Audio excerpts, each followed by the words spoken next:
सभी श्रद्धालु साथियों को नवरात्रि की मंगलमय शुभकामनाएं। नवरात्रि के 8वें दिन मां महागौरी की आराधना की जाती है। वे तपस्या, पवित्रता और धैर्य की प्रतीक मानी जाती हैं। श्रद्धा पूर्वक पूजा और कथा श्रवण करने से साधक के जीवन से पाप और दुख नष्ट होते हैं तथा आत्मा शुद्ध और निर्मल बनती है। मां की कृपा से संतान सुख प्राप्त होता है। वैवाहिक जीवन में प्रेम और शांति बनी रहती है तथा परिवार में सुख समृद्धि का वास होता है। मां महागौरी की करुणा से साधक के मार्ग की सभी बाधाएं दूर होती हैं और उसे मनोवांछित फल की प्राप्ति होती है। प्रिय साथियों, कथा को अंत तक अवश्य सुने और वीडियो के बिल्कुल अंत में मां महागौरी की महत्वपूर्ण दिव्य वाणी दी गई है। उसे सुनना आपके आत्मिक उत्थान के लिए अत्यंत आवश्यक है। माता महागौरी की कृपा प्राप्त करने के लिए कमेंट में जय मां महागौरी अवश्य लिखें। अब प्रारंभ करते हैं माता महागौरी की ये दिव्य कथा। बहुत समय पहले की बात है। उन पहाड़ों की गोद में बसे एक छोटे से गांव में, जहां जीवन सादगी की चादर ओढ़े था, पर लोगों के मन में बड़े बड़े विचार बसते थे। उसी गांव के बाहरी छोर पर, जहां सूरज की किरणें भी बड़ी मुश्किल से पहुंच पाती थीं, एक कच्ची मिट्टी की झोपड़ी में एक निर्धन साधक रहता था। उसका नाम था माधव। ये नाम तो बड़ा पवित्र था, पर उसका जीवन पवित्रता के साथ साथ अभावों से भी लिपटा हुआ था। वह अनाथ था। बचपन से ही उसने गरीबी और उपेक्षा को अपने सबसे करीबी साथी के रूप में पाया था। उसके पास न तो कोई जमीन थी, न कोई रिश्तेदार और न ही कोई धन दौलत। बस थी तो एक झोपड़ी जो बारिश में टपकती और सर्दियों में बर्फीली हवाओं को रोक ना पाती थी। और एक अटूट, असीम श्रद्धा। उसका दिन शुरू होता था सूरज के उगने से पहले और खत्म होता था सांझ के गहरे होने के बाद। गांव के लोग उसे अजीब नजरों से देखते थे। कोई उसे सनकी कहता तो कोई बेवकूफ, क्योंकि माधव का सारा ध्यान केवल एक ही धुन में लगा रहता था, मां महागौरी की आराधना में। नवरात्रि का पावन पर्व आने वाला था। गांव में चहल पहल भर गई थी। लोग अपने घरों को सजा रहे थे, नए कपड़े सिलवा रहे थे और भव्य पूजा अर्चना की तैयारियां कर रहे थे। बड़े बड़े पंडाल सज रहे थे, जिनमें ढोल नगारों की गूंज दूर दूर तक सुनाई देती थी। धूप, दीप और मिष्ठानों की सुगंध से पूरा गांव महक रहा था। पर माधव की झोपड़ी में वही खामोशी, वही सादगी और वही अकेलापन पसरा था। माधव के पास मां को अर्पित करने के लिए क्या था? कुछ भी तो नहीं। न तो सोने चांदी के आभूषण, न रेशमी वस्त्र, न ही भांति भांति के पकवान।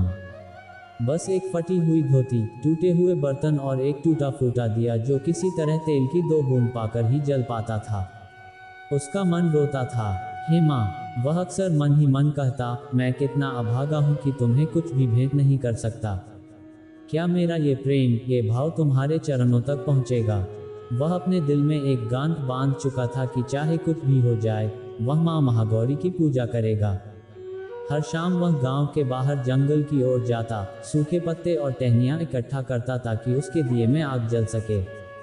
कभी कभी उसे जंगली फल मिल जाते, कोई पेड़, कोई अमृत, तो वह उसे ही मां के चरणों में समर्पित करने का संकल्प लेता। नवरात्रि का पहला दिन आया। माधव ने अपनी झोपड़ी को जितना हो सकता था साफ किया। उसने अपने मिट्टी के छोटे से चबूतरे पर मां की एक पुरानी घिसी पिटी तस्वीर रखी, जिसे उसने किसी टूटे हुए मंदिर से उठाया था। उसके पास बस एक ही दीपक था, वह भी मिट्टी का। उसने किसी तरह थोड़ा सा तेल जुटाया, एक बत्ती बनाई और कांपते हाथों से उसे प्रज्वलित किया। उस छोटे से दीपक की लौ उसके हृदय में जल रही भक्ति की लौ से भी कमजोर लग रही थी, पर उसके लिए वही सब कुछ था। उसने अपनी झोपड़ी के बाहर से 1-2 फूल तोड़ लिए, जो सूखने के कगार पर थे, और उन्हें मां की तस्वीर के पास रख दिया। गांव के कुछ लोग उधर से गुजरे। उन्होंने देखा माधव को उस झोपड़ी में उस छोटे से दीपक और कुछ सूखे फूलों के साथ पूजा करते हुए। अरे देखो, यह माधव फिर शुरू हो गया। एक ने हंसते हुए कहा, क्या मिलेगा तुझे ऐसे? तू गरीब था, गरीब ही रहेगा। दूसरे ने ताना मारा। एक अधेड़ उम्र की औरत, जो खुद को बहुत धर्मी मानती थी, बोली, अरे पगले, देवी देवता तो पैसे वालों की सुनते हैं। देख, हम इतने बड़े बड़े भोग लगा रहे हैं, दान पुण्य कर रहे हैं। तेरा यह एक दिया और सूखे फूल क्या करेगा? माधव ने उनकी बातें सुनी। उसके सीने में एक दर्द की लहर उठी, पर उसने अपनी पलकें नहीं उठाई। उसकी आंखों से 2 बूंद आंसू छलके और सीधे मिट्टी में समा गए। पृथ्वी माता, जो उसकी हर सांस और हर आंसू की गवाह थी, मानो उस आर्द्रता को अपने भीतर सोख लिया। उन्हें माधव की पीड़ा महसूस हुई। वह जानती थी कि माधव का हृदय कितना शुद्ध है। दिन बीतते गए। नवरात्रि का दूसरा, तीसरा, चौथा हर दिन माधव की परीक्षा लेता था। सर्दी बढ़ रही थी। भूखे पेट की आग उसके शरीर को कमजोर कर रही थी, पर उसके मन में मां के प्रति श्रद्धा की अग्नि और तेज होती जा रही थी। वह गांव से दूर जंगल के रास्ते पर चलता, कभी कभी तो कई मील की पैदल यात्रा करता, सिर्फ एक ताज़ा फूल या एक मीठा फल ढूंढने के लिए। कई बार तो उसे खाली हाथ ही लौटना पड़ता। वह झोपड़ी में बैठता, अपनी जर्जर काया को समेटे और आंखें बंद कर लेता। माँ की उस पुरानी तस्वीर के सामने वह घंटों बैठा रहता। माँ, वह फुसफुसाता, मेरी भूख, मेरा अकेलापन, ये सब मुझे तोड़ नहीं पाएगा। मुझे बस तुम्हारी कृपा चाहिए। क्या तुम सच में मुझे नहीं सुनती? उसकी आवाज़ में एक दर्द था, एक ऐसा दर्द जो सीधे आत्मा को भेद जाता था। गांव वालों का मजाक और बढ़ता गया। पिछली बार माँ ने क्या दिया था तुझे? एक लड़का चिल्लाया। एक ने कहा, अगली नवरात्रि तक तो भिखारी ही रहेगा ये सब सुनकर माधव के दिल पर चोट लगती। एक असहनीय पीड़ा होती। उसकी आंखों में पानी भर आता, पर वह किसी को दिखाई नहीं देता। वह मिट्टी के चबूतरे पर सिर टिका कर रोता और पृथ्वी माता उसके आंसुओं को अपने आंचल में समेट लेती। उन्हें महसूस होता कि कैसे यह अबोध भक्त अपने माँ के लिए तड़प रहा है। वह अपनी समस्त शक्ति से माधव की भक्ति को स्वर्ग तक पहुंचाने का प्रयास करती। छठा दिन, सप्तमी का पावन पर्व। गांव में माता की चौकी और जागरण हो रहे थे। माधव की झोपड़ी में केवल उसकी सिसकियों की आवाज थी। इस दिन उसे एक भी फल नहीं मिल पाया था। उसका दिया भी मुश्किल से जगमगा रहा था, क्योंकि तेल पूरी तरह खत्म होने वाला था। आज क्या अर्पित करूं माँ? उसके सूखे गले से आवाज नहीं निकल रही थी। मेरे पास तो कुछ भी नहीं बचा। क्या आज तुम मुझसे रूठ जाओगी? उसकी आंखों से आंसू झरझर बहने लगे। वह अपनी छाती पीटते हुए बोला, हे माँ, अगर मेरी भक्ति में कोई कमी है तो मुझे क्षमा कर देना। पर मेरा ये हृदय, यह आत्मा तुम्हारी ही है। मेरा ये शरीर भले ही टूटने वाला हो, पर मेरा विश्वास कभी नहीं टूटेगा माँ, कभी नहीं। वह वहीं मिट्टी के फर्श पर माँ की तस्वीर के सामने अश्रुपूर्ण आंखों से प्रार्थना करता रहा और उसी हालत में उसे नींद आ गई। रात ढल रही थी और अष्टमी का पावन प्रभात आ रहा था। वह रात इतनी ठंडी और अंधेरी थी कि माधव का शरीर कांप रहा था, पर उसके अंदर एक अजीब सी गर्माहट महसूस हो रही थी। एक सपना या एक एहसास, उसे लगा कि कोई उसके माथे को सहला रहा है।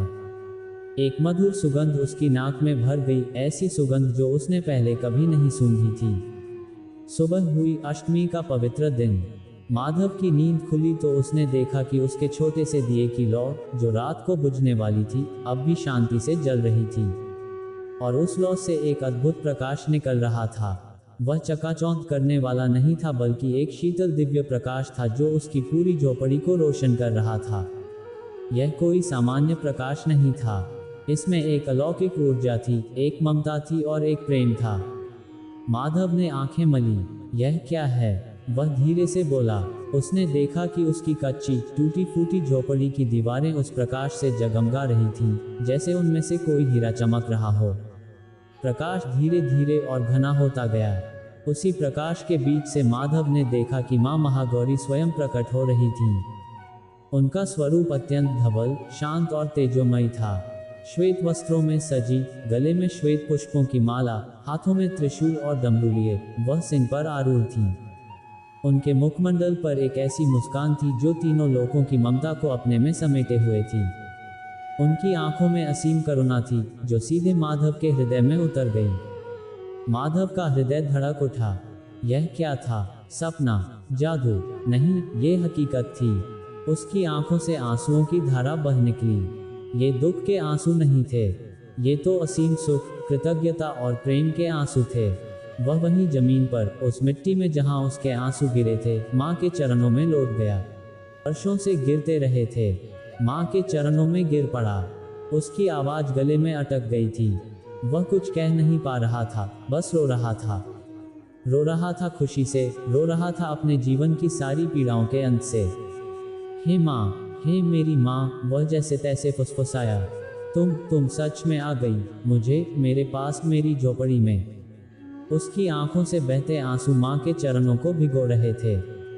माँ महागौरी ने अपनी मीठी अमृत सी आवाज में कहा, उठो वत्स, उठो मेरे प्यारे भक्त, तेरी भक्ति ने ही मुझे यहाँ खींचा है। तूने अपने भावों से मुझे धरती पर आने के लिए विवश कर दिया है। तेरे एक छोटे से दीपक की लौ, तेरे एक फल की भेंट मेरे लिए हीरे मोती से भी अनमोल है। मैंने तेरी हर सांस, हर पीड़ा, हर आंसू को देखा है। माधव ने डरते डरते आंखें उठाई। माँ का मुखमंडल देखकर उसे लगा जैसे उसे स्वर्ग मिल गया हो। उसकी सारी वेदनाएं, सारा दुख, सारी उपेक्षा एक ही पल में धुल गई थीं। उसने महसूस किया कि उसकी वर्षों की तपस्या और उसका अटूट विश्वास आज सफल हो गया है। माँ ने अपना कोमल हस्त उसके सिर पर रखा। उस स्पर्श से माधव के पूरे शरीर में एक दिव्य ऊर्जा का संचार हो गया। उसकी सारी थकान, सारी कमजोरी दूर हो गई। आज से, माँ ने कहा, तेरे जीवन में कोई अभाव नहीं रहेगा। तेरी झोपड़ी, जो आज तक अंधेरे में थी, अब उजाले से भर जाएगी। तेरी झोली, जो आज तक खाली थी, सुख और समृद्धि से परिपूर्ण होगी। और तेरा नाम, जो आज तक उपहास का पात्र था, श्रद्धा और भक्ति का प्रतीक बनेगा। माँ के ये शब्द सुनकर माधव फिर रोने लगा। माँ, वह बोला, मुझे कुछ नहीं चाहिए, बस तुम हमेशा मेरे पास रहना। मुझे तुम्हारा ये प्रेम ही काफ़ी है। माँ महागौरी ने प्यार से मुस्कुराया। मैं हमेशा तेरे हृदय में निवास करूंगी वत्स, तेरी भक्ति ही मेरा निवास स्थान है। ये कहकर माँ का दिव्य प्रकाश धीरे धीरे शांत होने लगा और वह धीरे धीरे अदृश्य हो गई। पर उनकी छवि माधव की आंखों और उसके हृदय में सदा के लिए बस गई थी। जब प्रकाश पूरी तरह शांत हो गया तो माधव उठा। उसकी झोपड़ी अब वैसी नहीं थी जैसी पहले थी। उसकी दीवारों पर सुनहरी चमक थी। उसके बर्तन मिट्टी के नहीं बल्कि पीतल के थे। और उसकी झोली, जहाँ कभी कुछ नहीं होता था, अब फल, अन्न और कुछ सिक्कों से भरी थी। ये सब कोई जादू नहीं था, यह माँ की कृपा थी। उसकी भक्ति का फल था। गांव के लोग जब सुबह उठे तो उन्हें माधव की झोपड़ी से आती एक अजीब सी सुगंध महसूस हुई। कुछ दूरी से ही उन्हें झोपड़ी के चारों ओर एक सुनहरी आभा दिखाई दे रही थी। वे सब हैरान थे। उन्होंने माधव को देखा। उसके चेहरे पर एक अलौकिक शांति और तेज था। उसकी आंखें लाल थीं, पर उनमें एक दिव्य चमक थी। अरे माधव, यह क्या हुआ? एक ग्रामीण ने हिम्मत करके पूछा। माधव ने मुस्कुराते हुए कहा, मेरी माँ आई थी। उसकी आवाज़ में ऐसा भाव और ऐसी सच्चाई थी कि किसी को उस पर संदेह नहीं हुआ। धीरे धीरे माधव के जीवन में बदलाव आने लगा। उसे काम मिलने लगा और जो काम वह करता था उसमें उसे अद्भुत सफलता मिलती थी। लोग उसे सम्मान देने लगे। उसकी झोपड़ी अब एक सुंदर कुटिया में बदल गई थी, जो हमेशा साफ सुथरी रहती और जहां हर शाम माँ के नाम का दीपक जगमगाता था। गांव के वही लोग जो कभी उसका मजाक उड़ाते थे, अब उसके पास आते थे। माधव भैया, वे कहते, हमें भी तुम्हारी तरह भक्ति करनी सिखाओ। हमें क्षमा कर दो कि हमने कभी तुम्हारा उपहास किया। माधव ने कभी किसी को ताना नहीं मारा, कभी बदले की भावना नहीं रखी। उसने बस मुस्कुराते हुए कहा, माँ किसी का बुरा नहीं करती, बस हृदय से भाव होना चाहिए। वह सामग्री नहीं, बल्कि सिर्फ तुम्हारा प्रेम देखती है। माधव ने अपना सारा जीवन माँ की सेवा और लोगों की भलाई में लगा दिया। उसने अपनी कमाई से एक छोटा सा मंदिर बनवाया, जहाँ हर जरूरतमंद को खाना मिलता और हर दुखी को सांत्वना। उसकी कथा गांव-गांव फैली और लोग उसे भक्त माधव के नाम से जानने लगे। उसकी कथा इस बात का प्रमाण थी कि सच्ची श्रद्धा और अटूट विश्वास ही सबसे बड़ा धन है। माँ महागौरी ने न केवल उसे भौतिक समृद्धि दी, बल्कि उसे ऐसा आध्यात्मिक धन दिया जो कभी खत्म नहीं हो सकता था। पृथ्वी माता, जिसने उसके आंसुओं को सोखा था, उसकी भक्ति की सबसे बड़ी साक्षी थी। और उनके माध्यम से ही माधव की पुकार माँ के चरणों तक पहुँची थी। तो देखा, ये है सच्ची भक्ति की शक्ति, एक निर्धन भक्त की अटूट श्रद्धा जिसने माँ को स्वयं धरती पर उतरने के लिए विवश कर दिया। साधक जिसका कोई नहीं था, केवल अपने हृदय के असीम प्रेम से अपनी माँ को धरती पर आने के लिए विवश कर देता है। ये कथा हमें सिखाती है कि ईश्वर धन दौलत नहीं देखते, वे सिर्फ सच्चा भाव और शुद्ध हृदय देखते हैं। और ऐसे हृदय की पुकार माँ कभी अनसुनी नहीं करती, कभी नहीं। ये है सनातन धर्म की वह भावभूमि जहाँ प्रेम और विश्वास सबसे बड़ी पूजा है, और माँ तो अपनी संतान की पुकार पर दौड़ी चली आती है, चाहे वे कितनी भी दूर क्यों न हो। बस एक सच्चे दिल से पुकारने वाला चाहिए, एक सच्चा भक्त, जैसे हमारा भक्त माधव था। उसकी कथा सुनकर क्या तुम्हारी आंखों में पानी नहीं आया? उसका दर्द, उसका विश्वास और फिर माँ की कृपा, सच में दिल पिघल जाता है। प्रिय साथियों, इस वीडियो में माँ महागौरी की पावन व्रत कथा यहीं पर होती है समापन। अब आइए माँ महागौरी की दिव्य वाणी सुने। एक निर्धन भक्ति की कथा के माध्यम से मानवता को संबोधित एक दिव्य संवाद, जहाँ करुणा, चेतावनी और आशा से भरी एक पुकार है।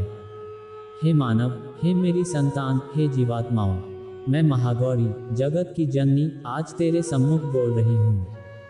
तू सुन, ध्यान से सुन, क्योंकि यह वाणी केवल शब्द नहीं, यह मेरे हृदय का आह्वान है। यह मेरे करुणा से भरे आंचल की पुकार है।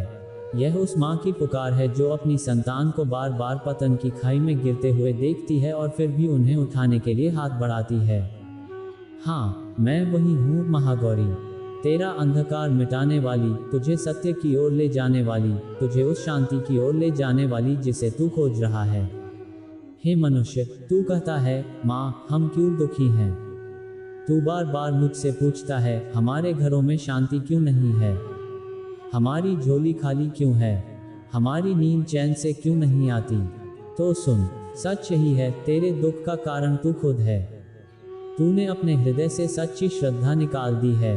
तेरी वाणी में झूठ है, तेरे हाथों में छल है, तेरी आंखों में लोभ है, तेरी आत्मा पाप के बोझ से भारी हो चुकी है। हे जीवित प्राणी, क्यों भूल गया कि तेरा जन्म केवल खाने पीने, दौलत कमाने और एक दूसरे से ईर्ष्या करने के लिए नहीं हुआ था? क्यों भूल गया कि तू सनातन धर्म की संतान है? जिस धर्म की जड़ें सत्य, करुणा और भक्ति से बनी थी, उसी को छोड़कर तू पाप और मोह के मार्ग पर क्यों दौड़ रहा है? हे मनुष्य, आज तेरा मन कलयुग की हवाओं में इतना उलझ गया है कि तू अपने ही माँ बाप का आदर करना भूल गया। तू उस धरती का सम्मान करना भूल गया जो तुझे अन्न देती है। तू उस जल को दूषित कर रहा है जो तेरा जीवन है। तू उस आकाश को धुएं से भर रहा है जिसमें कभी तेरे लिए स्वतंत्रता की खुली सांस थी। तू सोचता है तेरे पास धन आ गया तो सब आ गया, पर मैं कहती हूँ नहीं। धन बिना धर्म, आग बिना पानी, शरीर बिना आत्मा है। ये सब है, पर व्यर्थ है। हे मानव, मुझे याद कर, उस भक्त माधव को याद कर जो निर्धन था, जिसके पास न कपड़ा था, न भोजन था, न सहारा था, पर उसके पास विश्वास था। उसके पास एक दिया था जो तेल से नहीं, उसके आंसुओं से जलता था। उसके पास एक फल था जो पेट से नहीं, उसके हृदय से निकला था, और उसी ने मुझे विवश कर दिया कि मैं उसकी झोपड़ी में उतर आऊं। क्या तू सोचता है कि मैं सोने चांदी, गहनों और भोग से प्रसन्न होती हूँ? नहीं वत्स, मुझे तो बस तेरा हृदय चाहिए, मुझे तो बस तेरा आंसू चाहिए, तेरा सच्चा भाव चाहिए। तेरी पुकार में जब प्रेम होगा, तब मैं दौड़ी चली आऊंगी। तू चाहे जंगल में बैठा हो या महल में, मेरे लिए दोनों समान हैं। पर सुन, यदि तेरे कर्म अधर्म से भरे रहेंगे, यदि तू दूसरों को पीड़ा देगा, यदि तू अपने ही भाई बहन का अपमान करेगा, तो मेरे मंदिर में चाहे लाख दीपक जला, मुझे बुला नहीं पाएगा। हे मनुष्य, याद रख, मेरी करुणा अपार है, पर मेरी चेतावनी भी उतनी ही कठोर है। मैं माँ हूँ, दया की मूर्ति हूँ, पर जब संतान सीमा लंघ देती है, तब वही माँ डंडा उठाती है। हे जीवात्मा, आज तेरा हृदय सूखा हुआ है, तेरा मन मोह, पाप और लोभ की धूल से ढका हुआ है, पर अभी देर नहीं हुई है। मैं तुझसे कहती हूँ, उठ, अपने हृदय को पवित्र कर। तेरी आंखों से आंसू निकले, पर वह किसी के दुख को देखकर निकले, न कि केवल अपने स्वार्थ से। तेरे हाथ उठें तो किसी भूखे को खिलाने के लिए उठें, न कि किसी को गिराने के लिए। तेरी वाणी बोले तो सत्य और करुणा बोले, न कि झूठ और छल के लिए बोले, न कि झूठ और कटुता के लिए। हे मानव, मत भूल, तू सनातन का वंशज है। तेरे भीतर वही आत्मा है जो ऋषियों में थी। तेरे भीतर वही प्रकाश है जो भक्त प्रहलाद में था। तेरे भीतर वही श्रद्धा है जो माधव में थी। तू बस धूल झाड़, तेरे भीतर का देवत्व खुद चमक उठेगा। मैं तुझसे कहती हूँ, जब जब तू सच्चे मन से मुझे पुकारेगा, मैं आऊंगी। तेरे आंसुओं को चूमूंगी, तेरे दुखों को मिटाऊंगी, तेरे जीवन में वही शांति और सुख भर दूंगी जो तुझे संसार के किसी बाजार में नहीं मिलेगा। पर याद रख, ये सौदा नहीं है, ये व्यापार नहीं है, ये तो माँ बेटे का रिश्ता है। जैसे बच्चा माँ की गोदी में जाकर सब भूल जाता है, वैसे ही तू मेरी गोदी में आ जा, मैं तुझे संभाल लूंगी। हे कलयुग के मनुष्य, तू डर मत। अंधकार चाहे कितना भी गहरा हो, तेरे भीतर मेरी दी हुई लौ है। बस उस लौ को बुझने मत दे। वह लौ तेरा विश्वास है, तेरा धर्म है, तेरा सत्य है। मैं महागौरी आज तुझसे यही कहती हूँ, सच्ची भक्ति में शक्ति है, निर्धनता में भी संपदा है, आंसुओं में भी पूजा है, और तेरा एक सच्चा भाव मुझे स्वर्ग से खींचकर धरती पर ले आता है। हे मानव, डर मत, हार मत मान, अपनी आत्मा को जगा। माँ को पुकार और देख, मैं तेरे सामने खड़ी हूँ। तेरे आंसुओं को अपने आंचल से पोंछ रही हूँ, तेरे घावों पर अपने प्रेम का मरहम रख रही हूँ, तेरे जीवन में प्रकाश भर रही हूँ। मैं माँ महागौरी हूँ, जगत जननी। मैं करुणा भी हूँ, चेतावनी भी हूँ और आशा भी हूँ। हे संतान, अब उठ और सत्य के मार्ग पर चल। प्रिय साथियों, इस वीडियो में माता महागौरी की पावन व्रत कथा और दिव्य वाणी यहीं पर समापन होती है। हम कामना करते हैं कि माँ महागौरी की कृपा आप सभी पर बनी रहे, आपके जीवन में सदैव सुख, शांति, समृद्धि और सकारात्मक ऊर्जा का संचार होता रहे। यह विशेष दिन न केवल भक्ति भाव से भर देता है, बल्कि हमारे जीवन में एकता, प्रेम और आस्था का संदेश भी लेकर आता है। नवरात्रि की 8वें दिन की व्रत कथा को सुनने के लिए हृदय से धन्यवाद। कृपया अपने विचार और अनुभव कमेंट्स में अवश्य साझा करें और जय मां महागौरी लिखना न भूलें। आपके द्वारा किए गए कमेंट्स न केवल आपको प्रेरित करेंगे, बल्कि अन्य दर्शकों के लिए भी भक्ति और श्रद्धा का स्रोत बनेंगे। जय मां महागौरी, जगत जननी।